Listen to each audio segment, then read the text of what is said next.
வரலாறு நெடுகிலும் கம்யூனிஸ்டுகள் வாழ்ந்திருக்கிறார்கள். தொடர் ஸ்ரீ ராஜேஸ்வர் ராவ் இந்த கட்சியின் நீண்ட கால பொதுச் செயலாளர். அவர் பிரம்மாண்டமான தெலுங்கானா போராட்டத்தை வழிநடத்திய மகத்தான தலைவர். அவர் கிருஷ்ணா நதி தீரத்தில் 3 போகம் விளைகிற நூற்றுக்கணக்கான ஏக்கர் நிலம் உடமையாக கொண்ட மிகப்பெரிய செல்வந்தர் வீட்டில் செல்வாக்குள்ள செல்ல குழந்தையாக பிறந்தவர் தொடர்ச்சி ராஜேஸ்வர் ராவ். தன் மகன் டாக்டராக வேண்டும் என்பதற்காக பனாரஸ் யூனிவர்சிட்டிக்கு படிக்க அனுப்பி வைத்தது அவருடைய தந்தை. அவருடைய தந்தை ஒரு டாக்டராக வெளியே வருவார் என்று அனுப்பி வைத்தார்.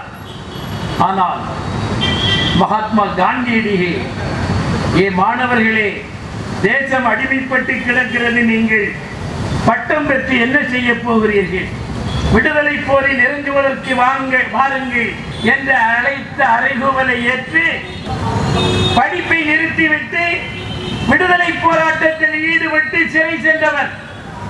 அவர் பிறந்த போது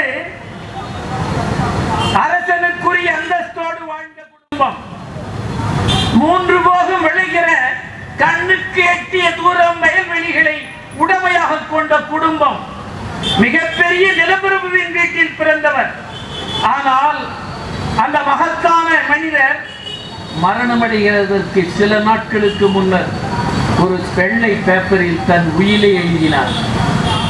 படிப்பை இழந்து சிறைக்கு சென்று சித்திரவதைக்கு ஆளாகி வாழ்ந்த அந்த மகத்தான புதல்வர், உண்மையிலேயே இந்திய தாய் பெற்றெடுத்த மகத்தான புதல்வர், சில தினங்களில் என்னுடைய வாழ்க்கை முடிந்துவிடக் கூடும், நான் நிறைவாழ்வு வாழ்ந்து விட்டேன், எனக்கு என்று உலகில் எந்த வங்கியிலும் கணக்கு இல்லை, எனக்கு என்று எங்கும் சொந்த நிலம் இல்லை, எனக்கு என்று எந்த பண சேமிப்பும் இல்லை, என்னிடம் 2 சொத்துக்கள் இருக்கின்றன.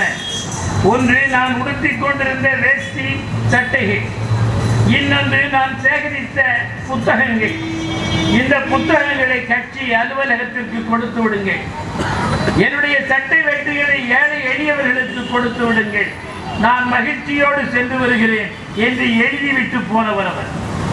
இந்திரா காந்தி காலத்தில், அவர் பிரைம் மினிஸ்டராக இருந்த காலத்தில் தேசிய விடுதலை இயக்கத்தில் மதிப்புமிக்க பங்களிப்பு செலுத்தியும் தாமிர பட்டயம் பெற்றுக் கொள்ள மறுத்து நிராகரித்த வெகு சிலரை தேர்ந்தெடுத்து ஸ்பெஷல் மெசஞ்சர் மூலம் அவருடைய இல்லத்திற்கே சென்று, நீங்கள் மகத்தான விடுதலை போராளி, உங்களை அரசு கௌரவிப்பதில் பெருமை கொள்ளுகிறது என்று செய்தியை அனுப்பி கொண்டு போய் கொடுத்தார்கள்.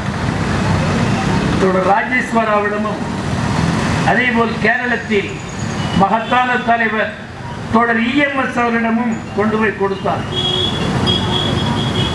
ராஜேஸ்வர் ராவ் சொன்னார், எதற்கு இதை கொண்டு வருகிறீர்கள்?